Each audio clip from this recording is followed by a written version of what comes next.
I am an Atari fan. I suffered the history of a company that was most relevant before I was born, and a company that has been dealt from new owner to new owner, all of which felt like they wanted to drain the name of any goodwill and relevance that it had left. If it wasn't for Atari Age, Atari I.O., and a few other fleeting moments in the history of Atari, I probably would have given up years ago. But even knowing how up until recently, my beloved video game company was nothing more than an industry joke, it pales in comparison to what Intellivision fans have gone through. Because while I had bad products, cash grab games, and silly business ideas to cling to, Intellivision fans have had literally nothing. Well, maybe a compilation here and there.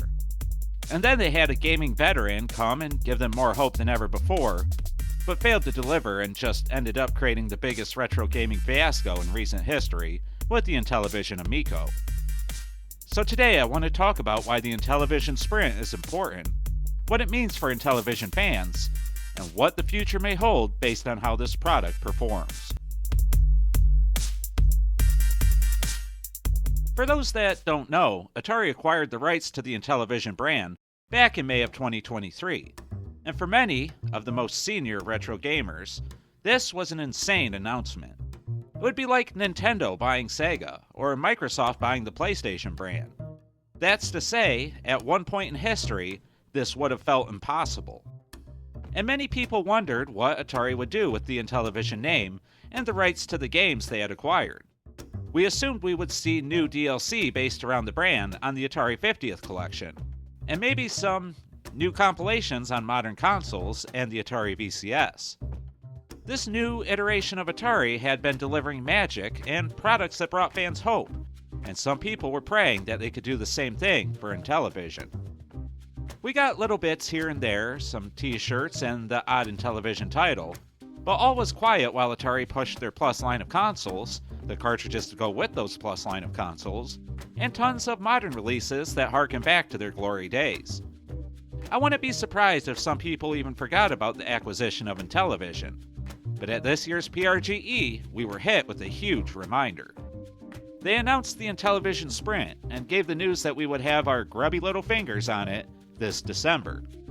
A short turnaround after the long wait for the My-Arcade Atari Game Station Go, and the more bearable wait that we endured for the Pac-Man Namco collaboration of new hardware and games that came out this fall.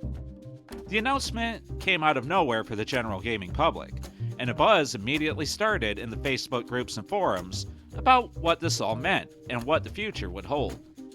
Some people were ecstatic about the announcement, and some were very disappointed. But let's find out exactly what it is that was announced before I address that and give my own opinions.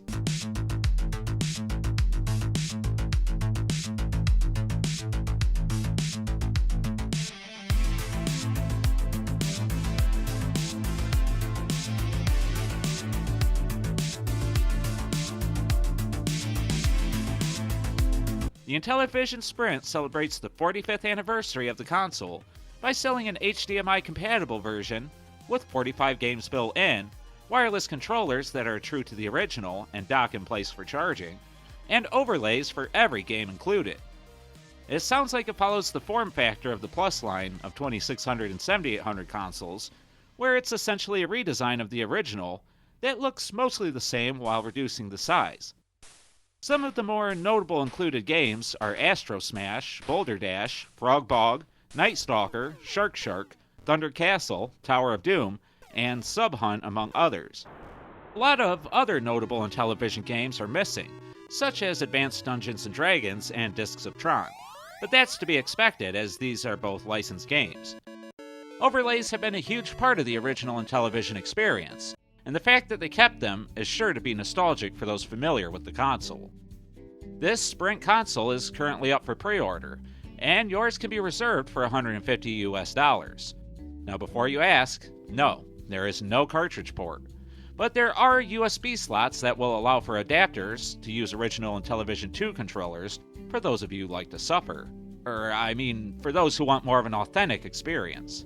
It also mentioned that more games will come, and many are speculating on either an adapter for a cartridge port, or more game packs and homebrews to be available on USB sticks that will be sold in boxes that mimic the original Intellivision style.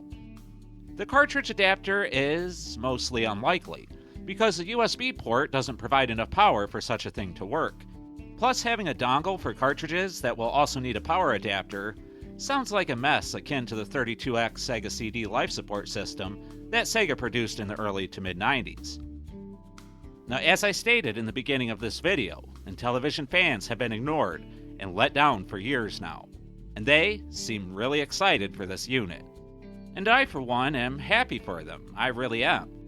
But the Intellivision Sprint just feels like a step back from everything we've been getting so far this year. The Plus line, the GameStation Go, even the Atari 400 Mini felt like better products to me. The Intellivision Sprint is, as I said before, lacking the cartridge port, which would allow for modern televisions to accept and play our original cartridges while giving collectors something new to buy and collect. The GameStation Go can be played on the go or plugged into the TV and can be expanded on in a ton of different ways to keep things fresh and exciting for long after you get bored of the packed-in titles. And heck, the Atari 400 Mini offered a way to play often ignored games from not only the 5200, but the long-ignored Atari 8-bit line of computers. And there are a ton of games that have been abandoned on that platform that people wanted to play again. So the Intellivision Sprint features none of those things. And if you're somebody that hasn't experienced Intellivision games, or the controllers for that matter, well, in my opinion, they just aren't that great. Now I know, plenty of people hate the Atari 2600 and the hardware that Atari has produced, but I'm only giving my honest opinion. I purchased an Intellivision plug-and-play from a drugstore about, 10 years ago now? And I played it for a weekend and put it in the closet, and it's still there to this day. This kind of feels like the same thing. I also had an Intellivision 2 gifted to me for use on the channel, and, well, it's just sitting there. Now, if this had a cartridge slot, then I would probably purchase it. And I know that's a weird statement after bashing the games, but I have the collector bug, and it would be great to have an HDMI-compatible way to experience these games. It would honestly encourage me, as a collector, to collect these games and try out new Homebrew. I'm just not a fan of buying USB sticks in fancy boxes. It's just a mental block, I suppose, but I can't get past it. But that's my opinion, and I think it's important for people to vocalize whether they like the product, whether they don't, and whether they plan on buying it or not. Even if you're vocalizing this against your all-time favorite video game company. And many Intellivision fans are voicing positivity over what this means for the future of the brand. If this unit succeeds, I believe it will be a sign to Atari that there's value in the brand and the games, and they'll continue to reward fans with more products and games. But if it fails, I think it will signify to them that people don't want Intellivision, which is why I think it's important to not only vote with your wallets, but to be vocal why we vote the way we do. I feel like Atari is dipping a toe into the Intellivision waters, when they should have either dove in or left it alone. But with that said, let's dive into a what-if scenario for a minute, where the Intellivision Sprint succeeds. What then? Well, I think it will tell Atari, as I said before, to continue with what they're doing, and they'll proceed with whatever plan they have already developed, probably selling more packs of games. But beyond that, I think they will push more products with the Intellivision branding. And I think Homebrew will be getting official releases from Atari for the Intellivision Sprint, or even for the Intellivision proper. It could also mean ports to Steam and other modern platforms. And that's great, because a lot of talented people are making really cool stuff for these old consoles, and seeing their stuff out there is what's most exciting. Putting these people and these games in a spotlight, and using Atari's momentum to show the world what the oldest corner of retro gaming can do, is really cool. For that reason, I do hope that the Intellivision Sprint is not only a success, but that every fan who purchased one, well, they get exactly what they want and enjoy it. Because Intellivision fans deserve to be happy too. Now, as I said, I won't be buying this, and I probably won't be covering it further here on the channel, unless it blows up, is a lot better than I suspect, or goes beyond what's been announced already. Because this Intellivision Sprint, it's not for me. It doesn't expand my collector's disease to buy more retro stuff. It doesn't scratch a nostalgic itch for me. And the games just don't excite me. I never liked the Intellivision style of games. That's why I'm an Atari guy. And my favorite company now owning and selling these Intellivision products doesn't really change the way I feel. But I will be linking to other YouTube channels and creators who do a great job of covering this thing for people who want to know all about it in the future. Because I love you guys, and I want you to have access to all the content you want to see, even if I'm not the one who's creating it. But with that, you've all heard what I've had to say, so now it's time to hear from all of you. What do you think of the Intellivision Sprint? Will you be getting one? Do you think it will succeed, and do you have a preference between the Atari 2600 or 5200 style of games or the Intellivision style? Let me know about all this and anything else you have to say in the comments down below. And please leave a like if you enjoyed this video, or a dislike if you think I'm a jerk for not liking the Intellivision Sprint as much as I should. Hey, it's only fair, right?